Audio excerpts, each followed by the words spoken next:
La chirurgie de résection est le traitement le plus efficace pour l'épilepsie résistante aux médicaments, mais elle n'est pas possible chez tous les patients. Une façon d'aider ces patients est la stimulation chronique du nerf vague, une thérapie de neuromodulation d'appoint qui a été approuvée en 1997 pour le soulagement des crises. Le mécanisme est toujours à l'étude, on pense que la stimulation vagale affecte différentes zones du cerveau. A de larges indications pour divers syndromes épileptiques et comorbidités associées à l'épilepsie. Des études ont montré des effets anti-inflammatoires et les indications s'étendent au-delà de l'épilepsie à la dépression, aux maux de tête chroniques et à la polyarthrite rhumatoïde.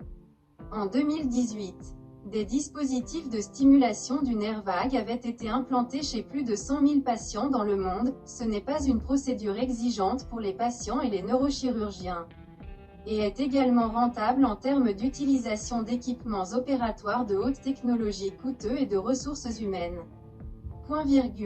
Les résultats à long terme ont montré qu'à mesure que la durée de la stimulation augmente, les crises diminuent. Les dispositifs de stimulation du nerf vague sont une option prometteuse pour les femmes enceintes atteintes d'épilepsie résistante aux médicaments sans effet tératogène. Les dispositifs implantés chez les patients épileptiques ont entraîné une diminution du taux de mort subite inattendue chez les épileptiques d'un facteur de 0,68 par rapport au taux chez les patients non implantés. Selon l'analyse, la stimulation du nerf vague chez les enfants de moins de 3 ans, 33% des patients réduit la fréquence des attaques, réduit la fréquence de l'état de mal épileptique. Indications étendues pour la stimulation du nerf vague, des résultats bénéfiques ont été notés pour l'épilepsie tonico-clonique bilatérale focale et l'épilepsie généralisée, y compris les crises atoniques, le syndrome de Lennox-Gastaut et le syndrome de Rett, et les comorbidités associées à l'épilepsie telles que l'encéphalopathie épileptique, l'amartome hypothalamique et complexe de sclérose tubéreuse, qui est devenu des indications pour la chirurgie. La différence entre une stimulation élevée et faible a été comparée.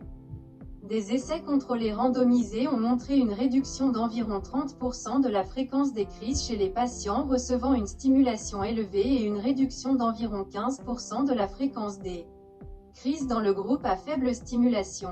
Le nerf vague est composé de 3 fibres, A, B et C. Les fibres A sont myélinisées, qui ont le plus grand diamètre et transportent les entrées viscérales afférentes et motrices.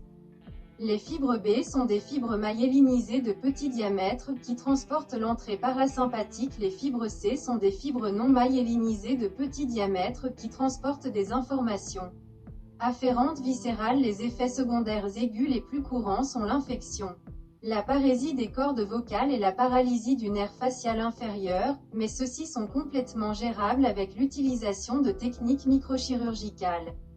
Les effets secondaires liés à l'activité cardiaque, tels que la bradycardie et l'asystolie, peuvent principalement survenir lors des tests de l'appareil, avec une utilisation à long terme. Les effets secondaires les plus courants sont la toux associée à des irritants, des maux de gorge et un enrouement.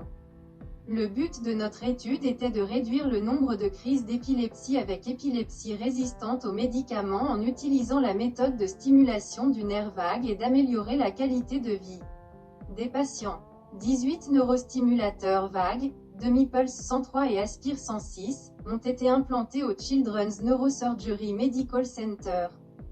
Des neurostimulateurs ont été implantés à l'étranger chez 3 patients, Aspire 106 en Israël, Demi-Pulse 103 en Espagne. Nous avons effectué un ajustement du système et une observation clinique. L'analyse menée prouve une efficacité à long terme et une bonne tolérance pour les 2 groupes de traitement. Les modèles 106 Aspire sont plus efficaces dans le contrôle des crises que les modèles plus anciens et sont bien tolérés. La thérapie de stimulation du nerf vague est une méthode de traitement d'appoint sûr pour les patients atteints d'épilepsie pharmacorésistante inaptes à la chirurgie de résection, avec un rendez-vous individualisé permettant d'obtenir le meilleur résultat clinique et d'améliorer la qualité de vie des patients et de leurs familles. Une thérapie rentable qui produit des résultats cliniques et thérapeutiques mesurables à long terme.